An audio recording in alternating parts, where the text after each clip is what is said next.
All right, all right, all right. It is Monday morning. We are back to the usual arrangement of I think I'm back in my house. I think this is where I am. Bulelo, he's just gone. You see, we're not in the usual arrangement. Leigh-Ann, you're still in your house for the moment. When do you move? Well, I only found a place 2 days ago, so Hang on, I can't hear you. Just hang on, let me turn this down. No, not your fault. You've got nothing wrong with your settings. You said you only just found a place now. yeah, I only found a place on Saturday, so it'll still take a while. Still got to sell the house, all of that type of thing. But I found a very cute cottage with a nice veranda and some area for the kitty cats. And Very nice. yeah, it's going to take a while getting used to being a tenant. I know. Yeah. Oh, suddenly you know. Let me tell you something though. You don't want to be a landlord. It's a pain in the ass. It really is. I mean, I know that our parents tell us from whatever age, you got to get your first, take your first step on that property ladder, because that's what they grew up to know. These days, you talk to anyone, let's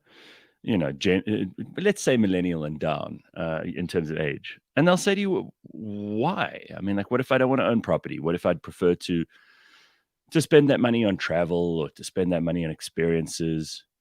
And I can't really say that they don't have a point. Because we've all grown up thinking that we need to be like our parents and have a big house and have lots of children and have at least 3 bedrooms and a big garden, and that the house will always be filled with your kids' friends and you'll always be entertaining. Right. But life's just not like that for a lot of people anymore. In fact, it's quite rare that you will follow that kind of route. That's exactly right. And also, they the way that people manage their finances now is very different to the way they might have done it before. A lot of people don't have that one job their whole life long either. And then you retire at whatever age people retire at these days. I don't think that's the way to live anymore. Hey, Mbulelo, did you decide you didn't want to be with us for a little while there? No, I had a technical fault at the finish line there. Couldn't hear you guys. I got the distinct impression that you'd had enough of us at 5 seconds into the show. You were like, all right, this will do. No, not the reason. Right, I'm back. A special hello to Lolontle, who is joining us this morning for the first time on the show live. Lolontle, it's very nice to have you with us.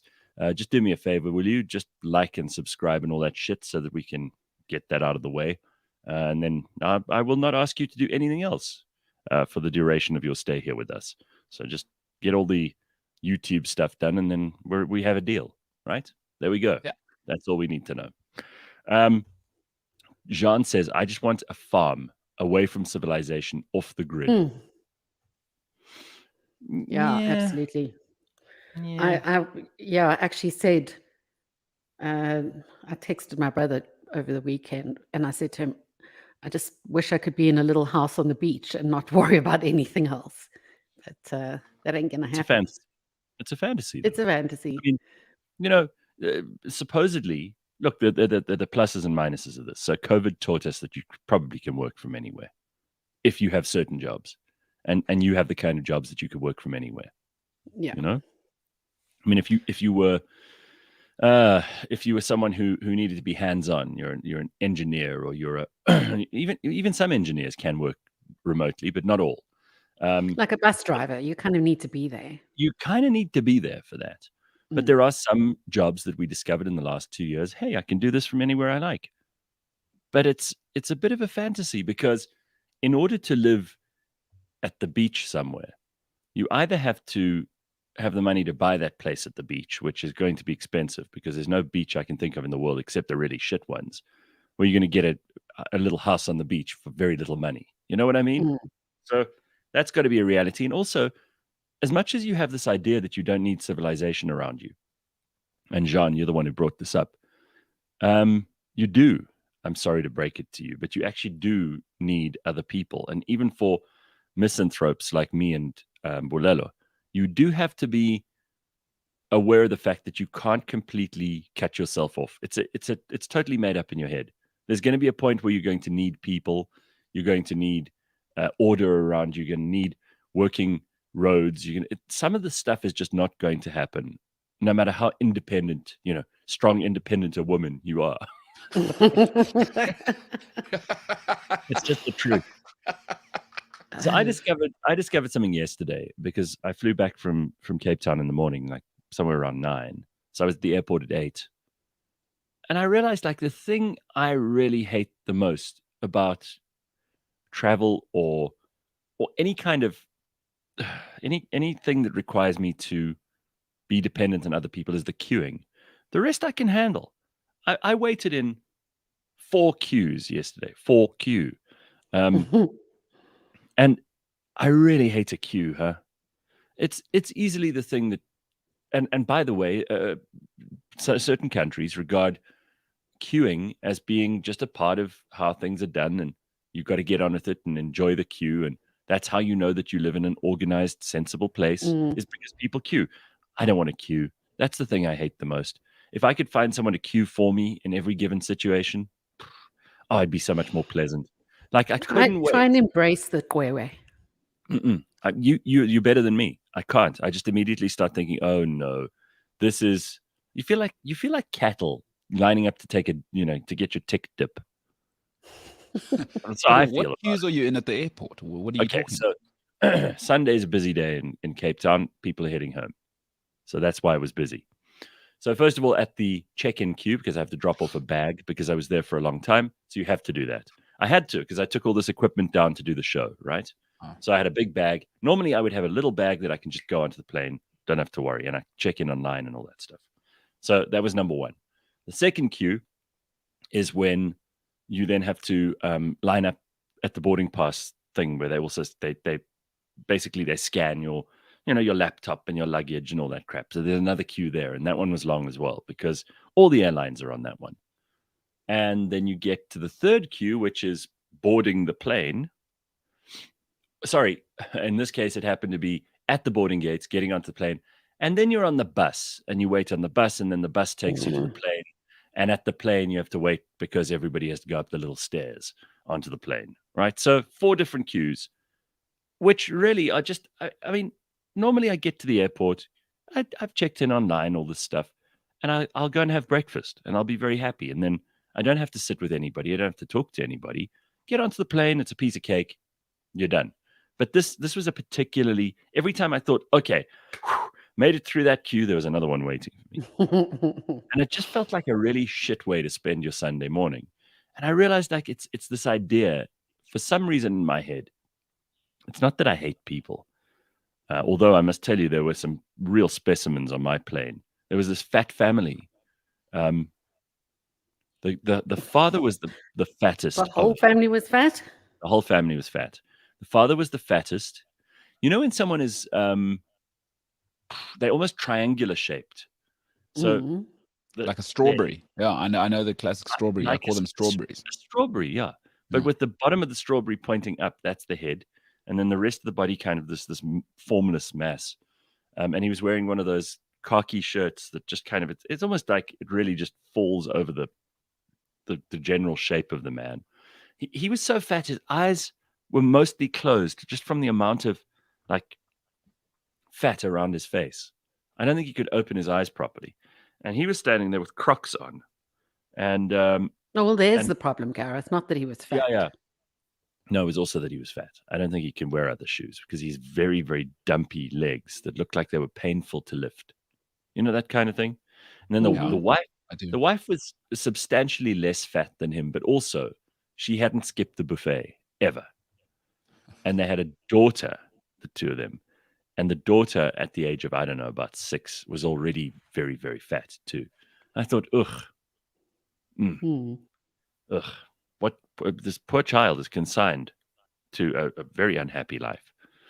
She's not going to be taught that it's nice to actually be able to move around without being in pain all the time, and that you don't have to be hot because of all the extra body mass around you and all of those things. And I just thought, okay, not great. But I didn't hate them. I have no I don't have any resentment or nastiness towards them. I just felt, shame. This family's obviously they like to eat, and they're not having a happy time because as much as I was in, not the greatest space because I was waiting for all this. Imagine being them, and Cape Town was 40-odd degrees over the weekend. Imagine being them walking around like that. So almost a bit of, it wasn't a patronizing sort of pity. It was like a real, must suck to be like, your size in this heat. Because really, that was it. I noticed that a lot of people were saying that Cape Town was the hottest place in the world over the weekend. I'm like, I don't believe that. It was very hot. I know Listen, it's Northern Hemisphere is meant to be cold, so places like Dubai might not be at their hottest. But really, no. like 41, 42 degrees. I'm pretty sure there's somewhere in the Atacama Desert in South America that's hotter than what Cape Town was here. They were saying that Wellington, I think, and Paarl were, in the mid 40s, which is hot. Don't get me wrong. Someone even said that there were some thermometers that reached up to 50. I don't know. But I think they were claiming quite a lot there. Because also you've got parts of the outback in Australia that are just, boiling hot all day and all night, basically. Yeah, like Ayers Rock. Yeah, I can't imagine that Cape Town was warmer than all of those places. And the Namib Desert, for example. So if Cape Town's hot, then that whole area just north of Cape Town, heading up as far north as you want to go, into the Karoo and then the Namib, that's going to be a bit hotter. I'm just guessing, just because people don't live there. So Venetia says she was in Robertson this weekend for a wedding, and it hit 47. So look, it was hot, but Worcester. I don't think I saw a TikTok video of frying an egg in Worcester in a pan that they'd left on the pavement for 2 hours. Yeah, and that egg fried. Anyway. So Cape Town is usually hot between Jan and Feb, so I don't know what all the fuss was about, says Jean. Okay, you know what? I had a great time in Cape Town. I love Cape Town. But as I've said a million times, lovely mistress, shitty wife, great place to visit, not a great place to live. Don't know how people manage, because it's such a distraction. Like everything there it's just geared to, like, it feels like a holiday the whole time. I don't know how people get anything done. And even the people who live there admit, hey, once you come and live here, if you do decide to live here, just forget about all that serious stuff that you guys in Joburg worry about all the time. Come and chill. Is this the point where I should bring up that Cape Town has been listed as the most Instagrammable place in the world? Bring it on. Well, it has. Only 3 African countries made the list. Cape Town is ranked 22nd. This is by a media and travel company called Big 7 Travel. And then the other African countries featuring were Kenya and Morocco. So they're judged by a tally of hashtags used for the specific destination. And then they also survey in a sample the company's audience as well. So, yes. So Cape Town's very Instagrammable. Yes. So Cape Town beat some places in Nice, beat Phuket, beat Ibiza. Ibiza. Ibiza. Yeah. Ibiza. Yeah. Down Ibiza. All right, Carol, go down, have a few with the lads. We'll get on, book a hotel, have a great time. Down on a package holiday to Mallorca. Bloody hell. We like Cost that nothing. Yeah. The Costa de Brava. Yeah, Costa del Sol. Yeah, the Algarve is also nice this time of year, but that's in Portugal, it's not in Spain. Oh, It is nice. It is bloody nice. Bloody expensive, though. Listen, Cape Town really is like that. It's gorgeous. Like everywhere you look, it's just beautiful. It's beautiful. And you've got beautiful people running around, like I said on Friday. And they all know how to use a camera, let me tell you. Selfies are in abundance. I do sometimes feel, and you will notice that it may be the most Instagrammable place in the world. I did not take any pictures this weekend. And not because there weren't Instagrammable things happening around me, but I actually wanted to enjoy it and be in it and not be taking pictures for people who were not there, who frankly, they don't care. Nobody cares about your pictures. I hate to break it to anyone, but You know those. You used to have those aunts or uncles or friends of your parents who would go on a holiday, like back in the 80s and early 90s, before we had cell phones and cameras around us all the time. And they would bring back their holiday snaps, and they'd want you to sit and watch Yeah. as they took you through them. I mean, I'll never forget this one friend of my mom's. She came back with an album, like a photo album that she Mhm. had actually she'd gone to the place that you used to go to develop your photos, right? And she brought back a pile of these things, which she had then arranged into an album with all kinds of funny little anecdotes written next to each photograph. And she made everybody who saw her look through this thing from cover to cover, and then she would go, "Oh, and that was so much fun, when Denise came over and we had tea. It was so Oh. nice." Nobody wanted to see this woman's pictures. Yeah. Nobody's ever wanted to see anyone else's holiday pictures, ever. And the So thing this is, it doesn't happen only once. Like I remember very, very long ago, so early 80s, yeah. when my grandparents had a what was it? What were those things called where you put the slides in and it rotates and then you project them onto Oh, yeah, projector. like a Slide projector, projector. I suppose. Yeah, a Absolutely. slide You projector. just used the word, And yeah. we used to have to watch their overseas trips from decades before, Oh, sitting in the lounge after Sunday roast. who wants Um, to do that? yeah, but it, No it one. also it makes me think of when you said you just wanted to enjoy yourself and not document every part of it. Yes. Interestingly, well, I've been up since about 1 o'clock this morning just because it was one of those days where I couldn't sleep.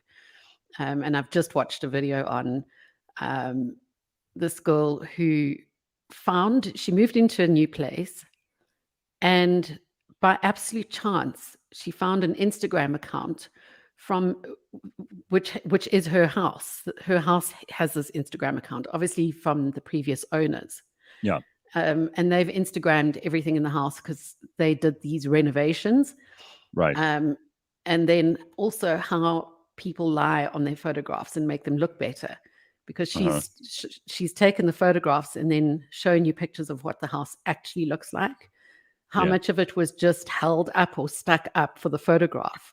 The bits Uh-huh. of floor that are missing, the Oh, yeah. windows that they left out of shot that were disgusting, these drawers that open up and they just fall out. But isn't that exactly the metaphor for the people who constantly Instagram themselves? Like they're always, Yep. filtering, adding a little bit of an effect, making themselves look prettier than they really are. It's exactly the same. That house's Instagram account is precisely the kind of thing that people do for themselves. It's almost like a marketing exercise. Nobody tells the truth on their CV, right? Bulelo, you and I have talked about this a million times. Nobody tells the truth on their CV. They always put a little bit more on there, like, I am a really hardworking, dedicated, and professional person. Meanwhile, Problem you hire, solver, stick to deadlines. you hire them and you can see after a week, this person is going to need a whipping every day if they're going to deliver. Yeah. You can tell straight away, but they have to upsell themselves. So the same thing goes on Instagram. And by the way, I'm not criticizing Instagram. It's terrific and it has a purpose and it's great. And it allows you to like kind of instantly, if you've forgotten who someone is, you can go and check their Instagram. Oh, okay, that's that person. I remember them or whatever. So it helps.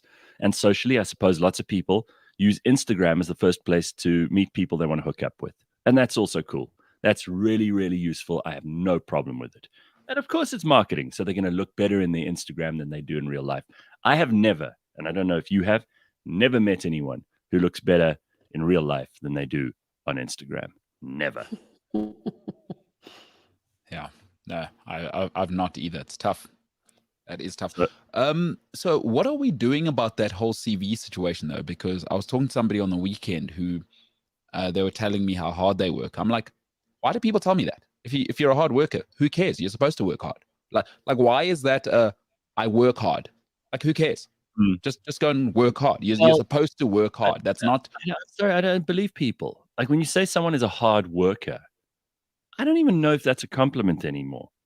It means that they, like they're slaving over the hot stove.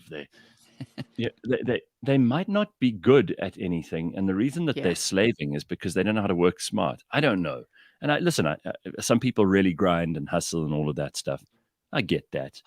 No, it's But like absolutely true. It's you not have an to meet enviable. Yeah, it's not an enviable trait. I No, wouldn't want to be someone who's just a hard worker. I'd be more envious of the person who gets away with working 5 hours a week and yet but you can't say that. lives well. So my question then is, what kind of person writes down under their characteristics and their personality and their traits and their positive aspects? Who puts their hard worker? Because I would never describe myself as a hard worker, because then you're setting yourself up for failure as well. You're like, I'm going to be a hard worker. And then on your first week, you do okay. The second week, you're not so great. Third week, they're like, you said you were a hard worker. Now your credibility's smashed, Anyway, I got a couple of really interesting messages here that I want to get into quickly. So Ntokozo says, I met my current girlfriend on Instagram, slide into the DMs, and I got lucky. Nice. See, Awesome. That's what I'm talking about. That is useful. That's really useful. That's very good. And Natasha says, I use my Instagram as my coffee table photo album. It's my memories that I don't mind sharing. Yeah, that's cool. Different strokes. And I do appreciate that about Instagram. And then a couple of things. Carl says here that when it comes to queuing, I can do 30 minutes of shopping, then see a queue and just leave the trolley and walk out of the shop. I hate queues. I think I'm better than queues. That's me too, Carl. I have actually walked out of a shop when I see a long queue.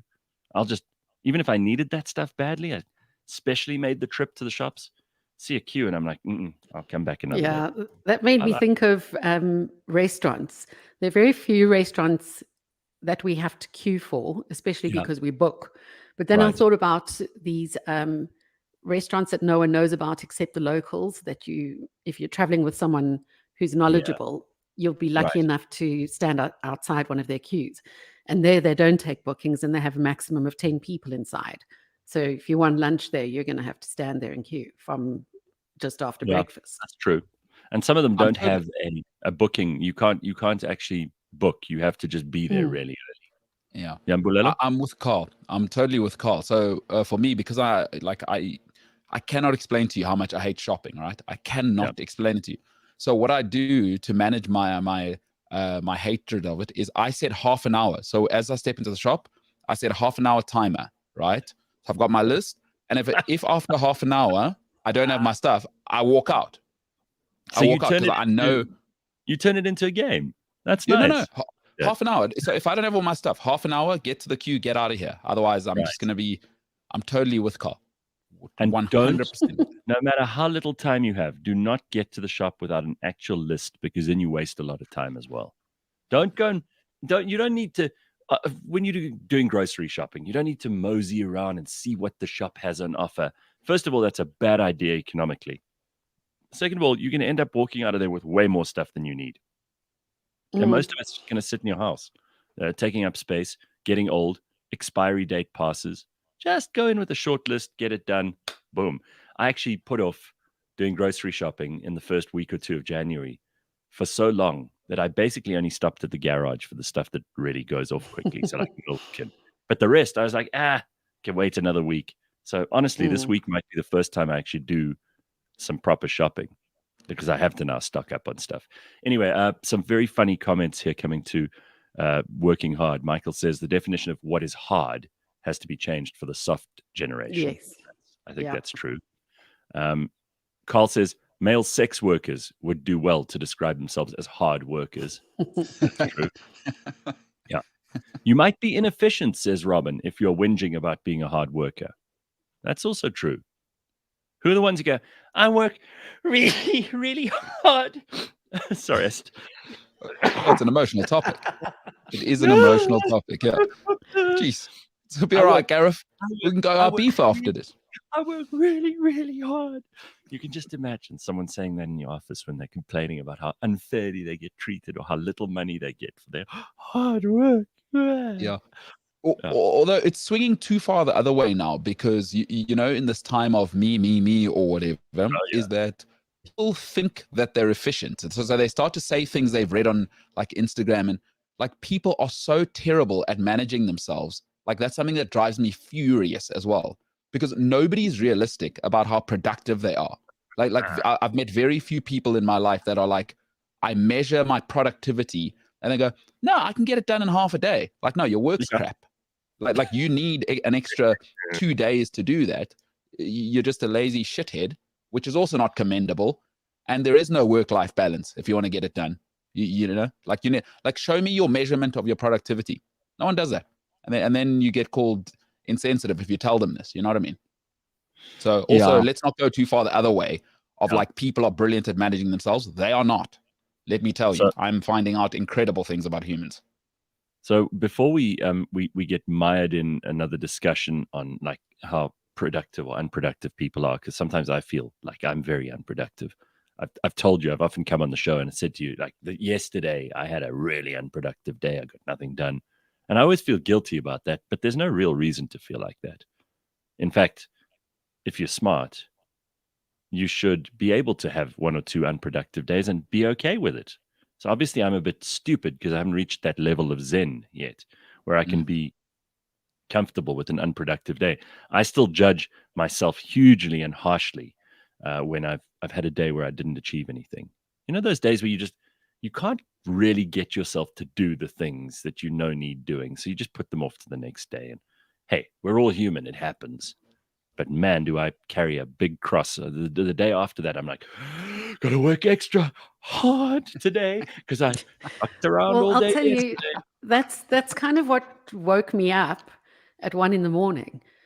is I thought to myself, I actually didn't achieve everything I needed to this weekend. And I sat worrying about the fact that today is Monday and at 8 o'clock, I'd be in trouble. It's horrible. In trouble. You see, like someone who's gonna be cross with you? Like, who are you going to be in trouble with? You only got yourself to account to. No, it's all anxiety. All right, got some headlines, and the biggest and most important headline you're going to hear about this morning is the story of Jacinda Ardern. So apparently, Jacinda Ardern is she's of course the Prime Minister of New Zealand. She's decided to call off her own wedding because there are 9 people in New Zealand who have COVID. They've tested positive for COVID. Not 9 people. Not 9 people have died, or 9 people are in hospital, or 9 people are even symptomatic. Just 9 people in her list of invited guests. Right. No, this is just because that sounds more reasonable. 9 random people in the whole of those 2 fucking islands that have tested positive, and they're probably testing people every day, 3 times a day. So, you know, you're going to find, and let's just bear in mind that Omicron doesn't always show up in the tests. So this is about the most futile and stupid exercise ever. I'm guessing she doesn't really love her husband, and that's why she put off her wedding. Because what woman in the whole world is going to say no to her wedding? She's probably been planning this. Mind you, she looks like the kind of person who plans everything. So I don't think this is necessarily the most exciting thing in her life. But, you know, she took off the minimum amount of time when she had a baby with him, their bastard child that they had a couple of months ago. And now she's put off the wedding. And this beta male husband of hers is like, sure, Jacinda, whatever you want. No problem. You're the boss. Yeah, you better believe. But it's all about appearances. If she had to go ahead, she would have been, well, she wouldn't have done it, but she would have been chastised by the media and public. What, like Boris was for his party at number 10 Downing Street, and everyone was saying, oh, Boris is going to have to resign. Well, I'm just looking. The date happens to be the 24th of January. Boris is still there, and no one's been able to sweep him out, even though they had a big stonking party at number 10 Downing Street. So go ahead, Jacinda, have your stupid wedding, because it's going to be about the most happy day of your life. It's not going to be when you become Prime Minister for the second time that you're going to have the best day of your life. Go and enjoy your wedding, honey. Just get on with it. Really, it's just stupid. 9 people in the whole of New Zealand test positive, and she's like, oh my God, it's an epidemic. No, come on. Stupid idiot. Really, also, by the way, I still can't believe that she's found a man to love her, but, you know, anything's possible. No, she's awful. She's toothy. She looks like a horse. She's got this terrible accent, which all New Zealanders do, but hers is especially bad. And she's one of those left-wing control freaks who's made ordinary New Zealanders prisoners in their own country. I mean, that is not someone to aspire to be, and it's certainly not someone to aspire to marry. Well, just my opinion. There must be people who are happy with her. Listen, Michael Jackson got someone to marry him. I don't care who you are. He's a pedo, and and he died a white woman after being born a black guy, and there was a woman who married him. So You know what? there's someone for everyone. I'm changing your name on the show from Mbulelo to Mbulelo the Wise, because what you just said now makes a hell of a lot of sense. If Michael Jackson could find a wife, anyone can. So here he is, ladies and gentlemen, Mbulelo the Wise this morning. There he is, in all of his glory. While I'm at it, Jacinda seems like the type of woman who would say things like COVID changed everything, and I've just taken time off to get to know myself, or whatever nonsense they say. Usually they carry crystals, right? We're still adjusting to the new normal. That kind of, she uses that language. Yeah. Let's take this opportunity for those types of annoying girls to go, all right, have you taken that attitude towards your wedding doesn't need to be a whole thing, just get married at the courthouse? Because if it's COVID's really changed everything, let's maybe stop being so selfish. And maybe Jacinda, just get married at the courthouse, keep running the country. Big opportunity here for you to, have a coup de grace. Yeah. And then people will talk forever about how boring you are. All right, some other stories that are in the news. You don't like this, Leigh-Ann. You think I'm being unfair. I can tell by your silence. No, I'm with you. I think it's absolutely crazy. But there are obviously people in her country who like what she's doing. Yeah. Which is crazy in itself, but yeah. Well, good luck to them. I mean, you made your bed, now lie in it with Jacinda.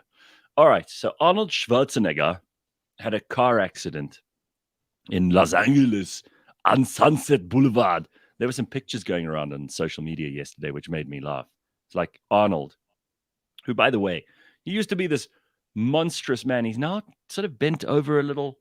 He's getting old, like all of us will get old. And we've got that to look forward to.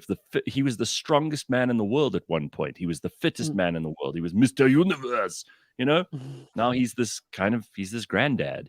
So we've all got that to look forward to, because he's standing outside his car. It looks like he kind of drove almost over another car, and his black SUV, and the other person is standing there. And the caption on the social media picture was, "Give me your clothes, your boots, and your insurance details. Come with me if you want to live," that kind of thing. Got to get to the chopper. Right. The guy was like riding a bike at full speed through the sewers of Los Angeles as the Terminator. And he can't drive his SUV without, basically mowing someone else down. So I don't know what the details are. I can look them. Do you really want to know what the details are, or do you just like the idea that Arnold had to give out his insurance details? I do know the details. Is that the Kennedy curse will get you.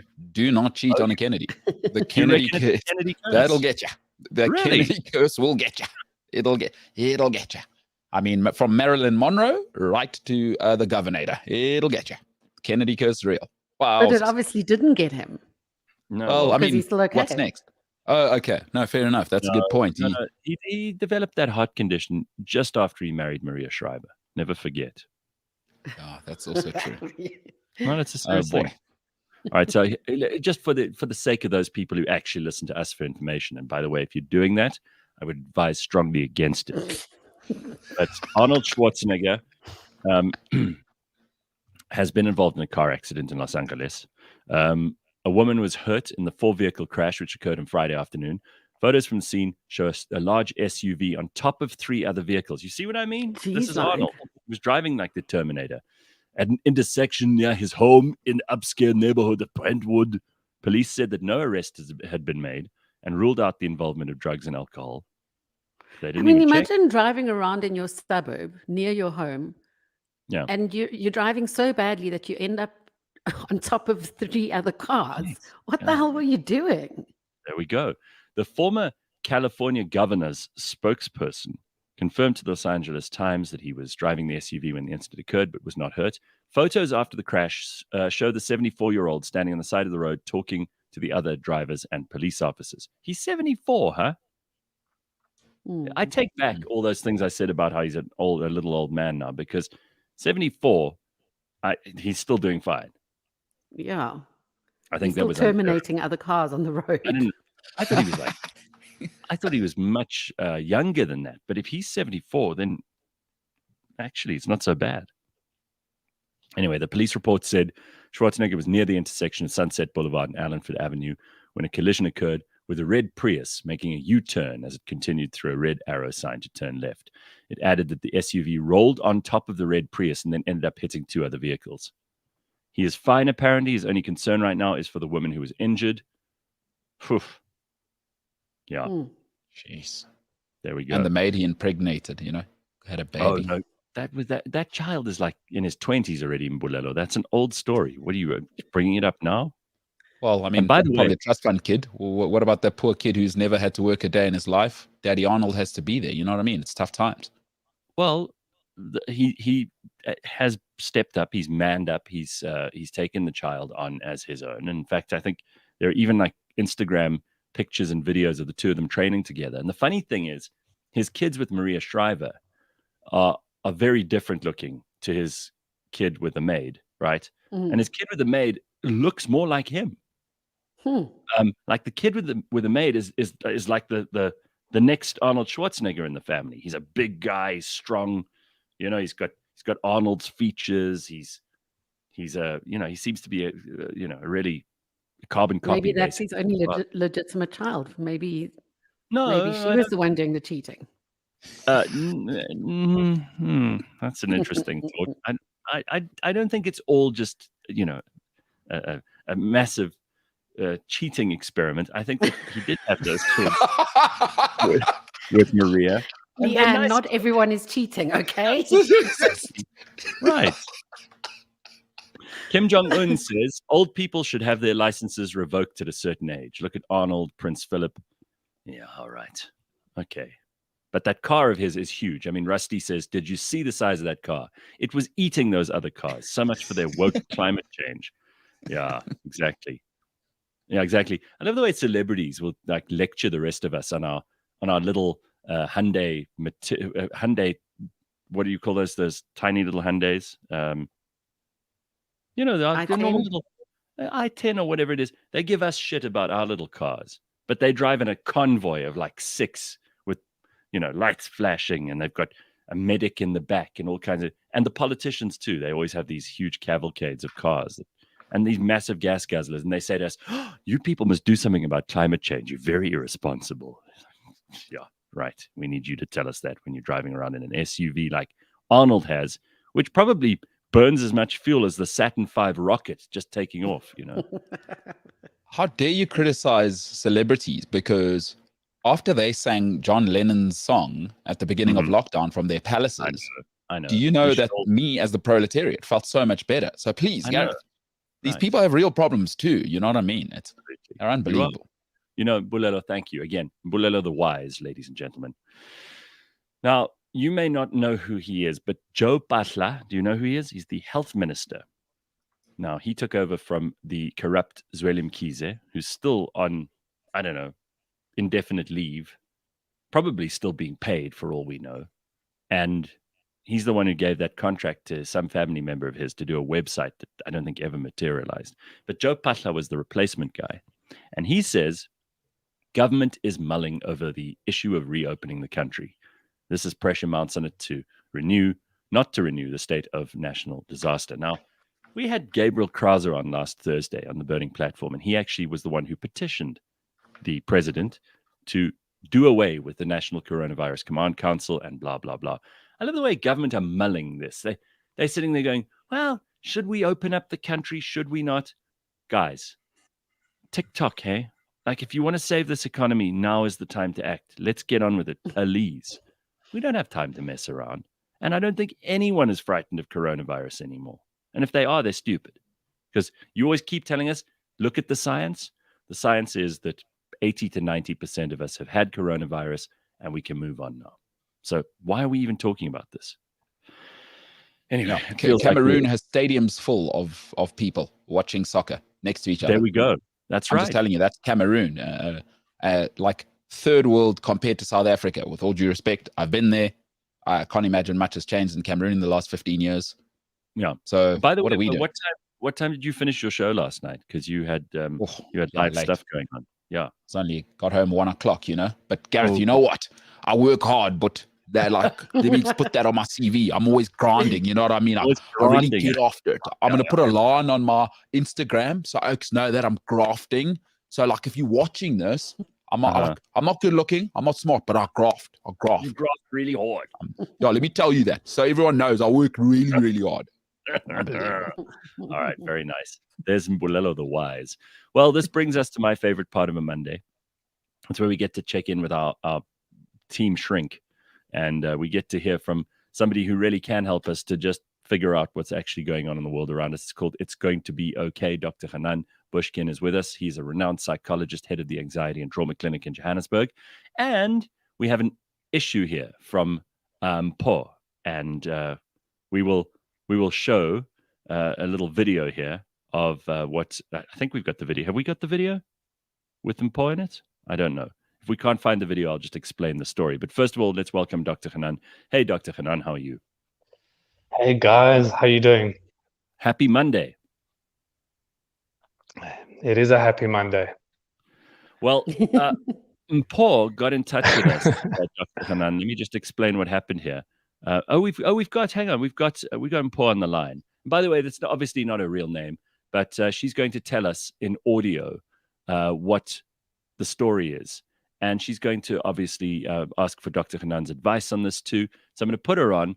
And maybe you can help us with this, Dr. Hanan. This is not an issue that we're unfamiliar with on the show. We've discussed it before, but it's something that puts a huge amount of pressure on certain people in South Africa, particularly in the Black community, where they feel they have this black tax. And I'm not going to say any more about it. Let me rather put Paul on. Paul, how are you? Paul? Hi, good, and you? Good, thank you. Thank you for coming to us with this. I'm interested to hear what Dr. Hanan has to say, but first of all, tell us what the issue is that you want to have us help you unpack. Okay, so it ends up with a very specific point that I would like some assistance on, because I've thought about it by myself, but I seem to be running around the same questions with basically no answer to the end. Mm-hmm. So the question that I have is in relations to growing up, like you say, as an African child, and you see the struggles at home, and you strive to, when I grow up and I become something better, I would like to assist at home with 1, 2, 3, and 4. And those are one of your objectives that keeps you going as a person going through life. And then you get to a point where then you achieve your certain desires, and you are financially able to fulfill that childhood ambition of being of help at home. So it's something that I do with pride. But as time goes by, the dynamics have changed, where I will refer to one of the parents, because when I do help out, I have to send money to one of the parents. I can't send to both of them at once. One of the parents is not happy with the arrangement, though they see that the money is being spent wisely doing home activities that benefit everybody. They've taken it personal, as if I've chosen sides. I've explained my rationale of why this certain parent I've used as a platform to help out at home. It's because from two of the parents, one is more responsible, and they basically honor my wishes, but it hasn't come down nice. So at the beginning of time, it used to be phone calls of, one of the parents who's not happy, saying mean things. At first, I used to laugh about it and not take it to heart. Over the years, because I've been doing this for more than 13 years, it's become more aggressive. The attacks, I'll call them attacks, and they're quite manipulative and very raw and rough, and not related to the person that I kind of assume I am, as a person who's kind and generous and giving. So now, last December, I woke up with a range of voice notes that were I just could not handle. I just could not handle the amount of violence that was in those voice notes.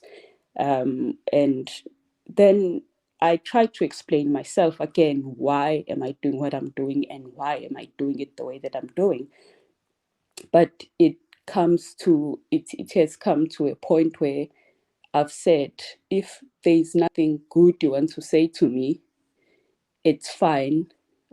Let's limit our conversations, which I've tried to do over the years in order to sort of protect myself, because when that happens, it has a negative impact on me. I physically get sick because it's my parent and I love them and I would like to have a relationship with them, a good relationship, but it hasn't been the case. It's now more of a bare minimum relationship, where it's mostly, hi, how are you doing, once in a while, but I can't have a normal day-to-day conversation like I would have with my other parent, because if I do that, then it ends up being a fight because Okay, of this under of issues. so Paul, I'm gonna just let Dr. Hanan kind of give us the surface. He might have some more questions for you, but there's a lot to deal with here, and it sounds like a very ugly situation. So, Doc, over to you. So this sounds like a really common issue that a lot of kids that grow up into adults have with their parents. What happens when we grow up, our parents, our culture, society, religion, country impose certain rules on us. It tells us right from wrong, good from bad, good from evil. And it teaches us how to behave and what is appropriate. And in terms of your parents, they shared with you what's right and what wrong and what they expect from you when you grow up. Because they taught you that doing X means it's good, and that means you're a good child, and doing Y means that you're a bad child, so to speak. And what ends up happening is we accept it because, as you know, when we are toddlers and young children and young teens, we don't have the capacity to rebel against it. And why would we rebel against that? We are taught certain things and we're rewarded for it, and other things we're punished for it. So we naturally just follow the carrot, so to speak, when we do good and we feel good. It feels nice to be able to obey mom and dad and their rule set and be rewarded for it. But then later on, we grow up and we might realize as adults that those rule sets no longer apply. And they might not apply for many reasons. Maybe, well, our maturity level has changed and our environment has changed and our situation has changed and our, who we marry to and our financial standing has changed. And suddenly what they expect from us or what they expected from us is no longer realistic. And that, by the way, the fact that we cannot fulfill every single one of our parents' expectations, that situation is way more common than a situation where we fulfill every single one of our parents' expectations. That is I actually want to say it's actually unheard of. It's unheard of where a child grows up with certain expectations and as an adult fulfills all these expectations. So I'm saying to you, Paul, that your situation is very, very common.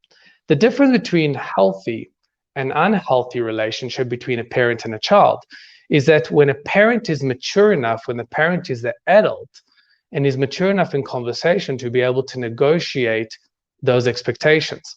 So again, a parent had laid out a certain expectation with their children, and suddenly they realize that that is not realistic. And a mature parent, and that's also very rare, a mature parent will turn to their kids and go, listen, I know I expected X.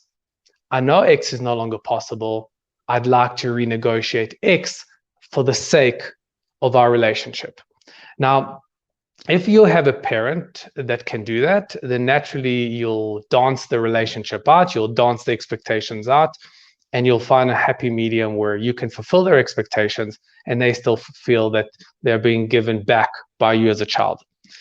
But as I said, in many cases, parents are not willing to negotiate. This is what I expect from you. And maybe it's because of their parents, maybe because of their generation, maybe because of their grandparents that have taught them that that is right and that is wrong and that's non-negotiable. So in your case, Paul, what I would do, as I would advise with anybody that's negotiating anything, is to be very, very specific in terms of what it means to fulfill expectations. Probably one of the most common phrases that I use in my practice when I talk about communication is, what do you mean? Because many people speak in generalities. So many people will go, just generally in life, I want to be happy. Okay, what does it mean? Okay, that means I want to have a good relationship. Okay, what does that mean? That means I want to have somebody that I can trust. Okay, but what does it mean? And once we boil it down to specifics, then we can start negotiating. So what I would advise, if you haven't done that already, is to turn to your parents or to the parent that's whose expectations you're not fulfilling, and ask them, okay, this is what you asked for. Now, if it's not specific enough, make it specific and make it measurable. What do you mean? Now, if you have done it already, and it might have sounded like you have done it already, and you know specifics, now you negotiate that.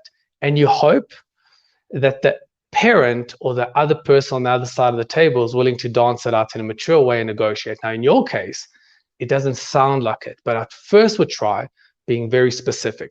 Now, if the person is not prepared to negotiate, they go, no, I expect X, and if you cannot do X, that is on you. What I would say then is I would advise you of the following. Sometimes in life, you have a choice between easy and easy. Either way, you're going to win. Or good and good, either way, you're going to gain. Sometimes in life, you have a choice between easy and hard, good and bad. And those are even easier choices to make because the contrast is so great. You just take the choice where it's just simple or where you'd gain. But sometimes, and as in the case when you're speaking to somebody that's non-negotiable, the choice that you have is between disgusting and awful. Either way, you're going to lose. And then I would ask you very humbly and very gently and very maturely to make a choice not where you would gain, but a choice of where you would lose less in the long run. Now, with a parent, it's difficult because they do have status. And of course, mom carries a massive credibility just in the title mom. Dad carries massive status and credibility just in the title dad. And I know you say that this is a parent. I don't want to lose a relationship with a parent. And I get that. And I respect that. And I understand that. And therefore, the question that you have to ask yourself is, well, let me work my backside off to fulfill their expectations and at the cost of me, or let me give them what I can at the cost of the relationship. There's a cost either way. And I would ask you, where is there less of a cost in the long run? And that's the choice that you make. Does that make sense to you?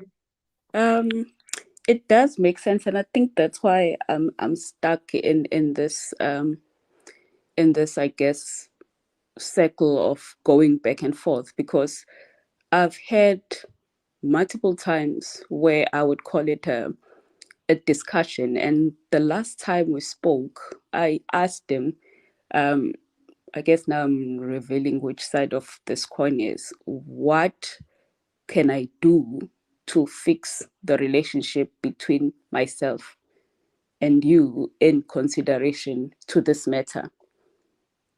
They don't come out with an answer. The reason why they don't come out with an answer, it's because as much as it's family related and the money that I sent home, there is an underlying issue where his life, personal life and financial life has spiraled out of control because of certain things that he's done outside of the house. Like, for example, fathering kids outside the house. So those life issues of his have spiraled out of control. And I guess he needs financial support that I'm not going to. I've listened to the show today. I do work hard. I'm not going to work hard for my money and then give it away to things that don't serve my family. So I hear you, and I want to tell you, whenever you make these kind of choices, there has to be an element of sacrifice. And then what you have to then sacrifice is that quality relationship with your father. Of course, and what happens in a lot of relationships, and it sounds like in this case, is that your father's decisions in life, relationship decisions and obligations and financial strains, he, instead of taking responsibility and making the wrong right, he's leaning on you, obviously, to help him out and make his journey a little bit easier. But you're going, well, it's not for me, because I need to look after my own needs and my own family and my own interest. And if you've chosen that, which I support, then you have to sacrifice the quality of the relationship. You can't have both. It's like you can't have your chocolate cake and lose weight. You just can't have both. As an adult, sometimes we have to pick a very difficult route in order to get the desired outcome. And if the desired outcome that you have chosen is, I need to look after my own interests and my own family, and I work hard for me and my inner circle, and I cannot make my dad's decisions right, or the mistakes that he's made right, I can't correct them for him, then that's a sacrifice, and the sacrifice is the quality of the relationship, and that's what you have to accept. I guess that's the part that very difficult. Very difficult. Yeah, I'm a very naive person in a sense that I'm realistic, but I'm always hopeful. And my hope is, I was hoping that I was not going to hear that. I was going to hear that there is some way to find a middle point. I'm a believer of trying to find the middle point, somewhere we can engage and have a bit of a relationship.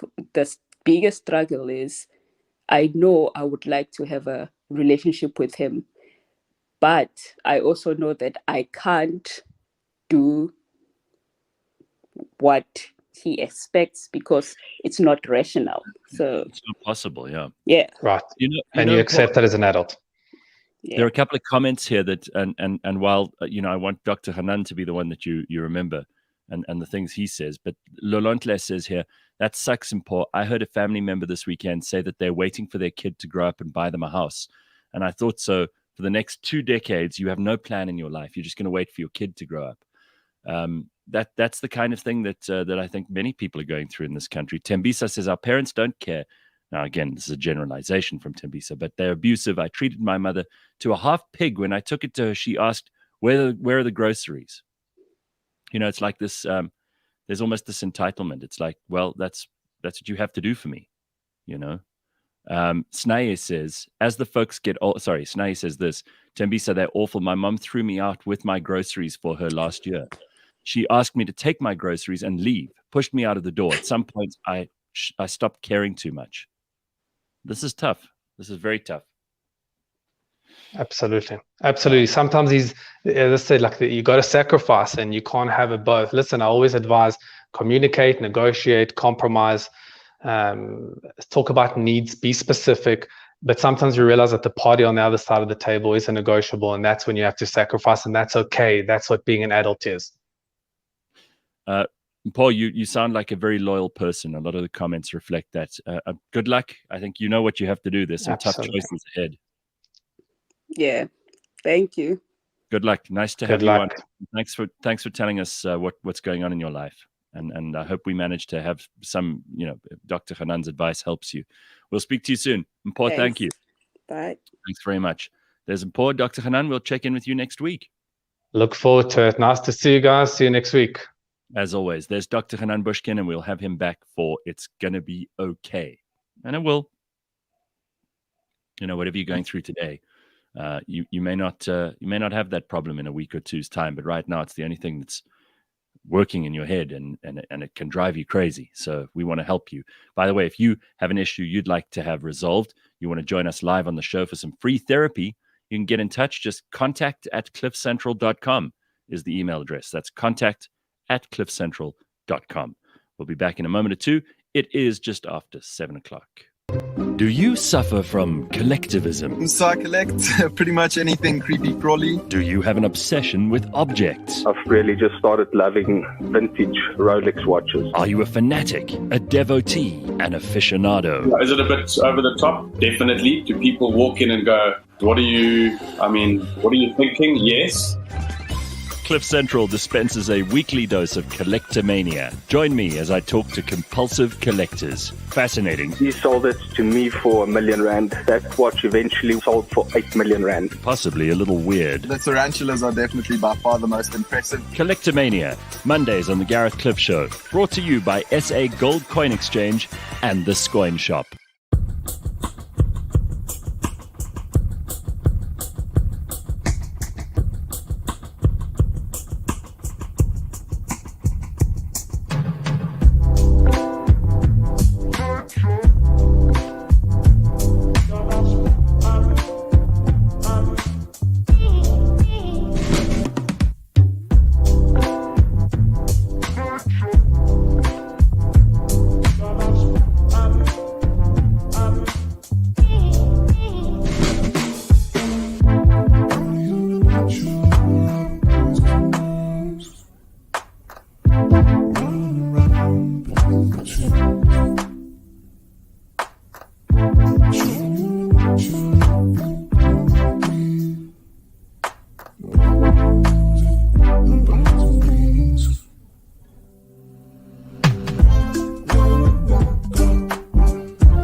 Just because it's about technology, connecting your business to the rest of the world doesn't mean you need to send rockets to space and use complicated solutions. Want to simplicate things? Well, join Jaco Voigt, who is the CEO of Catalytic, on the Unbundled podcast. With skin in the game and a keen focus on educating and assisting you and your business, Jaco decodes all the aspects of connectivity, security, and cloud solutions. Unbundled is brought to you by Catalytic and is available on cliffcentral.com, Apple Podcasts, Google Podcasts, Spotify, or wherever you get your podcasts. Yes, sir. It is Monday morning, cliffcentral.com. We are live. Bulelo and Leigh-Ann and I are here to hopefully give you some useful info or make you laugh or make you think or make you think we're stupid. We do that quite often too, don't we, Bulelo? We're very equal opportunity offenders. Very, very mediocre upstairs. Very little grey matter going on with me. I want to be honest. Right. The same thing goes for me. And I'm kind of okay with that. Very little pressure. Yeah, it's no pressure. Hey, listen, if you accept that from the get-go, then you're good. So, listen, a couple of emails and things I want to go through this morning. Here's Leigh-Ann Mole. So, a couple of things. I want to hear your reaction and your thoughts on these things. First of all, this one is interesting because it's just come through now. Today in Norway is apparently the sun's coming back day. So, Koko, who lives in Norway, says the 21st of January, 2022, so it's a couple of days ago, not today, Tromsø, north of Norway, they celebrate something called Return of the Sun. The sun usually disappears for 2 months in winter. Mm-hmm. Oh, Yes. couldn't handle that, eh? So well done.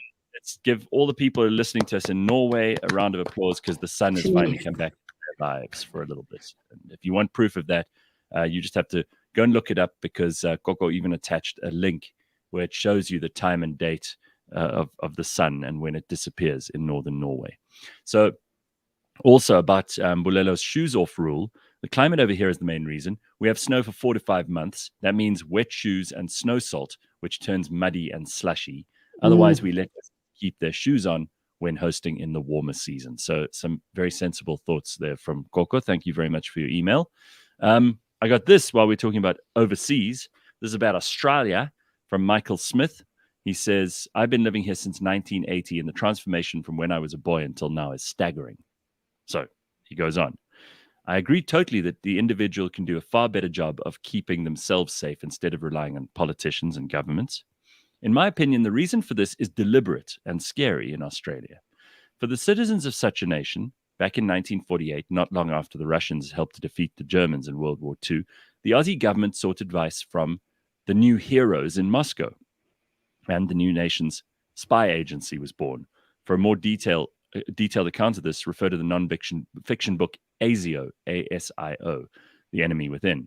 What has spawned, in my opinion, is a KGB-type situation, which is allowed to operate under the pall of a democracy. So it's very underhanded, but I believe this is the third most mind-controlled nation on the planet after North Korea and China. The propaganda here in Australia is something else. This is from someone who lives there. Wow. It says, the news bulletins remind me of Play School, where the viewer is spoken to like a preschooler.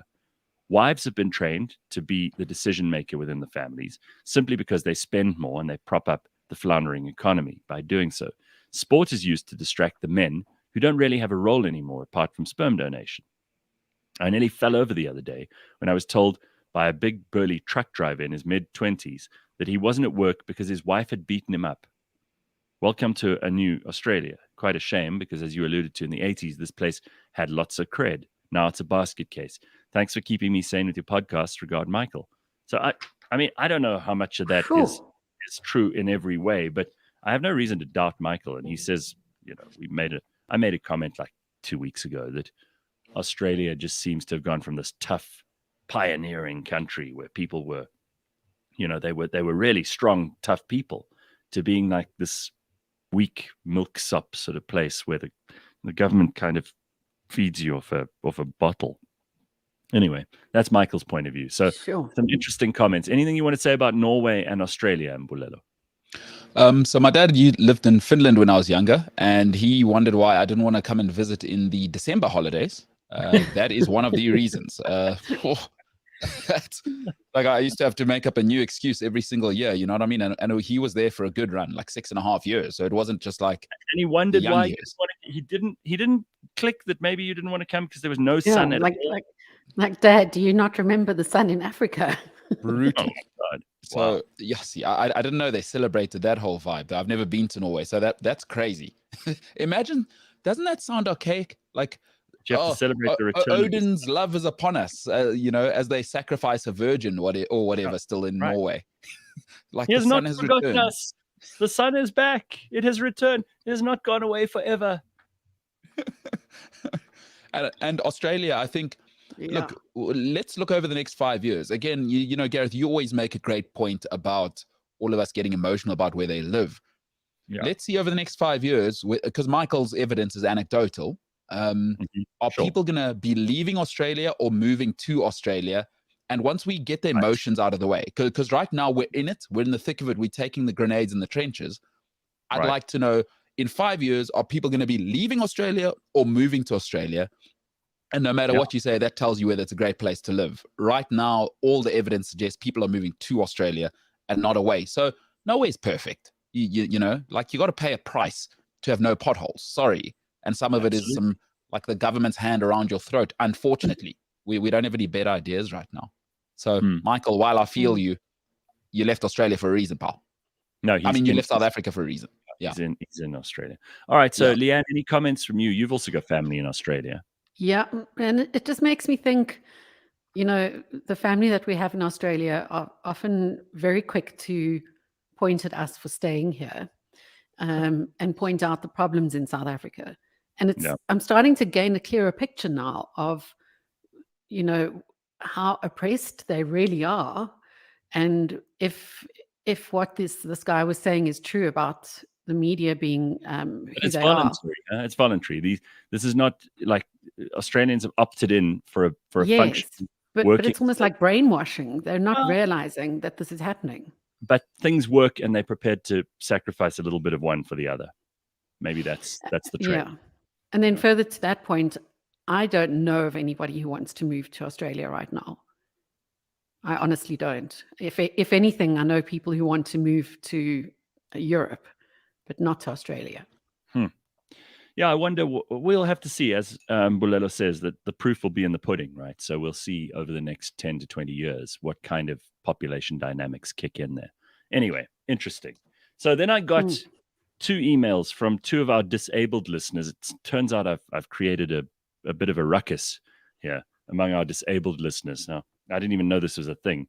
But first of all, I'm going to read from Nicolene, who you know is one of the representatives for Headway, which is one of the charities I help. Nicolene's been on the show many times. She's got a brain injury. She says, I trust you're well and have a happy and healthy new year. So I knew I was in trouble just from that. Oh, dear.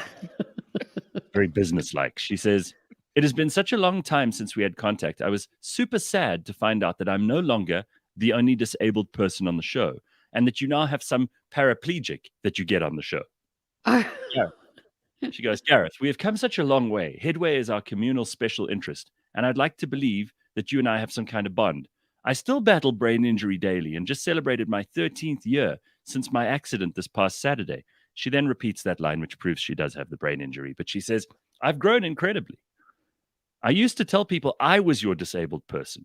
Please do not strip me of this title, says Nicolene. Anyway, I hope to hear from you soon. I know you're busy. Take care, Nicolene. It's true. We haven't heard from her in ages. All right. So we'll get her on. But my God, Yeah. I didn't realize I couldn't have another disabled person on the show. Only just one. So It's then, like I'm the only gay in the village from Little Britain. Oh, David. Yes. David, he's the only guy in the village. So Tracy then sent me an email. Tracy lives in Cape Town, and she's also battled her own illnesses and difficulties, and she's also, slightly I think she's got it's some kind of intellectual disability or something, but she's not. I mean, she's perfectly functional and all the rest. But she's competing now with Nicolene, right? So she says, and this is about a story I told that I barely made it through Tuesday's show because I had some stomach bug. And I said, I'm just lucky that I didn't shit myself during the show. So she says, once I had a crisis in a public place and I needed assistance. After phoning a few people who were all unable to come and fetch me, I called someone I knew lived close by. He arrived, and without judgment and with so much kindness, he helped me out of the situation and drove me home with dignity. He is also a rock and roll drummer for a successful South African band, which means that people are usually surprised when they hear how human he is. We're still friends, and I'd like to still be a listener, even if you do shit yourself in the middle of your show. Don't be humiliated, please. Those who matter don't mind, as Dr. Seuss says correctly. So Tracy and Nicolene, we've got to, first of all, thank you, ladies. You are always welcome on this show, but let's not jostle for position of who's the most disabled. We have people with profound problems, and you two are quite normal, in inverted commas, by comparison. So stop it, or I'm going to have to find someone who's really, really bad, and we'll have to talk to them for weeks just to remind you of how lucky you are. See, I had to sort that out. Lord. And I had to sort that out in public because I'm not replying to them now on email. So that's your reply, okay? There, done. Put it away. Jesus. Good. Fucking That's disabled people. They're so demanding. I like the first email. They really are, Yeah, the first one. I thought I was your disabled. Yeah, exactly. Well, yes. See what I'm dealing with here? No, Yeah, it's tough. pressure I'm under. Stuff. Yeah, all right. So a lot of people commenting here. Cliff Central, have a Royal Rumble for the disabled folk. The winner gets the interview. That could be a nice idea.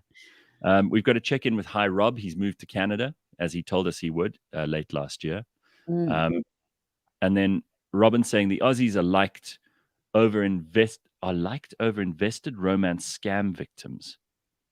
The new LGBTQ2 whatever vibes, and their brat children have grown up to be weirdos and running the country like a video game. Well, Robin, you maybe know more than me. I don't know. Marco is also one of our disabled listeners. He says, "Oh my goodness, see now we're gonna have to add him to the list because Oh dear. oh my To god, the Royal Rumble. Yeah. yeah, Oh, really." man. Unbelievable. Lots of people commenting on this idea of the black tax and kind of how there are parents out there who want their children to work for them, and some very, very angry and some very emotional responses too. People who I think- who are putting up with this stuff. I mean, Michael says when money is involved, family matters become tatters. There are people who are lazy and greedy and take advantage of their own families without remorse. I think that does happen. Yeah, and it works. I literally don't want to be black and white about the issue, but in white cultures in Africa, it's kind of the other way around, where children expect to inherit a lot of money when their parents die. Or they and they're expect not. they expect to live with their parents until well into their 30s, which is ridiculous. So it's completely the opposite. But yet, both those issues can become major problems later on in the relationships. They're equally as toxic, instead of having independent parents and independent children. That's not true for Mbulelo. He sponged off his parents for a long time, didn't you? Oh, yeah. Well, actually, I did okay in my early 20s. I sponged off my old duck because my father doesn't put up with that nonsense. So basically, I kind of ran away. So from around 18, my dad cut me off anyway, and that hasn't changed. But yeah, I did sponge off my mom. She paid for 2 extra years of university after I'd wasted all my football money. Yeah. And I always say to her, look here, if I didn't make you pay that extra, I mean, varsity's about what, 300,000 Rand a year with everything that comes with rent and food and whatever, what would she have gotten up for in the morning? You think to yourself, I think if I was like my sister and you didn't have to pay for school from standard 8, what would you have had to get up for? So, right. So you made her work. So she had a purpose. She had a purpose. It's tough for everyone. It's tough for everyone. And we all play our role. Mm-hmm. I don't think I've taken a single cent off my parents since I turned 18. Yeah, because they may have paid in advance for my university, but I paid it all back, especially since I didn't finish the course that they thought they were paying for. But from then on, somehow, thank goodness, because I would hate to be in kind of hock to them. I don't think I've taken a cent from them, and I'm kind of proud of that. And neither has my brother or my sister. I think that's good. That's amazing. I mean, it's not Let me tell par you for the something. course. It is just as bad when a parent expects the kids to pay for everything for them. It's just as bad when the kids expect the parent to leave them a whole lot of money. Yeah, make your own money. Just because your dad is rich doesn't mean you built anything. Yeah. Just because your mom is a genius doesn't mean you earned anything. Yeah. And the truth is this, right? And I'm learning it as I get older. I'm really, really fortunate that both my parents, and I'm in a very unique situation, and it doesn't matter if you're black or white. I'm starting to realize this, where both of my parents are university graduates. Very, very unique. I didn't realize how unique that was as I talk to people. I'm like, I thought all white people's parents went varsity. But turns out no, it's not really a firecracker situation like that. But they've been quite responsible with their money. But with the whole, I don't know if black tax is the term. I don't like to use that. It adds a whole another layer, trust me, with the side department of the family. But it is interesting. You have to manage your parents. We're moving into a new time where people just expect this relation it's not going to just sort itself out. You have to manage them because they're still people and they still have, their shortcomings. And if you don't deliver on certain things they may have imagined, and you have to communicate. And Dr. Hanan nailed some of the stuff I've gone through with my mother. Right. You have to manage these people. Otherwise, these people. They get old, they get bored, they start looking for trouble. Also, the parents do, when very old people, they almost become like children again because they need constant looking after. You need to check with them 3 times whether they've done something. They forget stuff. They're careless. They get a bit rude. Their social niceties disappear. So you end up having to manage your parents eventually. But it would be the ideal, the optimal situation is that you don't actually need to take each other's money. That would be the best possible situation. Of course, circumstances may not allow that. Yeah, there may be very different things. I think the reason that there is a particular imbalance between black and white people in this country is because of history, obviously. And there are many more black parents who didn't get the chance to go to university or to do jobs that were that required a skill set that they weren't given by the education system at the time. So or to own a house. I mean, how do you, as a person who was brought up in such poverty, go on to be educated, buy your own home, knowing that your parents still don't have a home? It's got to be really difficult. Absolutely. Yeah. So I'm not gonna cast any judgment on these people who are dealing with either direction of the problem. There's obviously easier to deal with the problem that your parents have money and you have to figure out like what you're going to do when you inherit it, and whether or not you've earned it, and how that makes you feel as an achiever or a non-achiever. That's obviously a much easier problem than the black tax. But yeah, and I don't know how true this is for you, but you know, I've just I'm a couple of years ago, I underwent a revolution as a person. You know, I took on a blue energy, if you will, for those who understand the rock culture out there. A All right. crystal, yeah. But you know what's interesting for me, and I don't know if it's happened for you guys yet with your family, is that for me, as within the context of being a black person from rural families, is that I'm kind of now the male figure in my mom and my sister's life. And a couple of years ago, I was kind of avoiding having to play my role. It's still important in my family that a black man takes control. So, because my sister and mom are much smarter than me, they've got far better degrees. You know, they've been okay, but you still need the man in an African home where I'm from to take some control. And I cannot tell you the amount of tension it ameliorated immediately once I actually did what I have to do. You know what I mean? Mm. Once I started directing the ship. And I stepped wonder up. if there's a lot of people avoiding that role, but it's probably a bigger question, because play your role. You can't just say, oh, my mom's out of hand, screw her, or my dad's out of hand. Play your role. Step into your role. You can't imagine the amount of tension that relieves, or it certainly did for me. Now, I don't know how true that'll be for others. No, I think it's very true. And if I look at my own context and my own upbringing, you know, we need to be, as women, we need to be the nurturers. So as soon as somebody in the family has really bad news, or, you know, is battling along with something, it's my instinct, and I know it's my role to phone them up, to see how they are, to go there if necessary, to listen to their story and be a shoulder to cry on and help in any way I can. And if I ignored that, and I did that for a long time while my mom was fulfilling that role, and it was quite a shock when she wasn't able to anymore. And only then we felt how much she had been doing. And that's taking care of the grandparents and, you know, the special needs members of the family. And if, you're completely right. You have to eventually step into that role, whether you like it or not. Well, Dogoza says, my siblings don't seem to be too motivated to leave my home and be independent. I kind of feel sorry for my mom. Oh, not your home, sorry. They're staying with Ndogoza's mum. And that puts undue pressure on, you know, your mother. It's unfair. As she gets older, she should have less pressure on her, not more.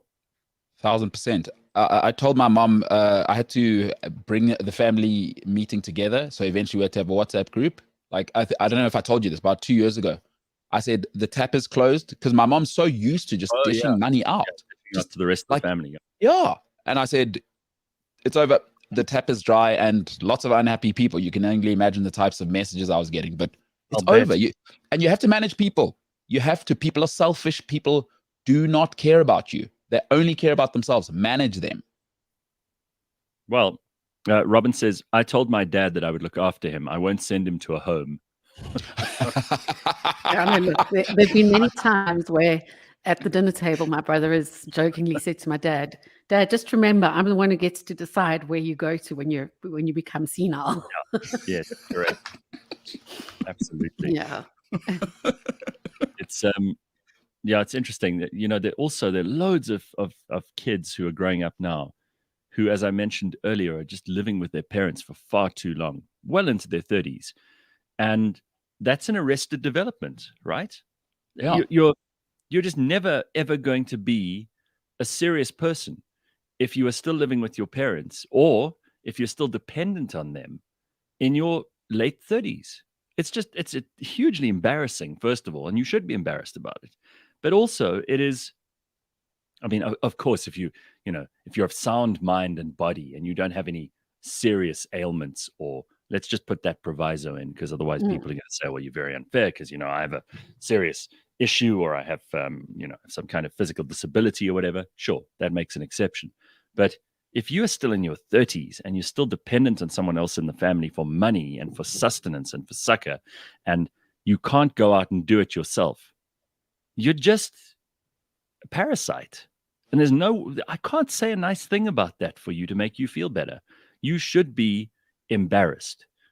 If you have been looked after your whole life long, and you're an adult, and you haven't stopped suckling on that teat, you've got a problem, man.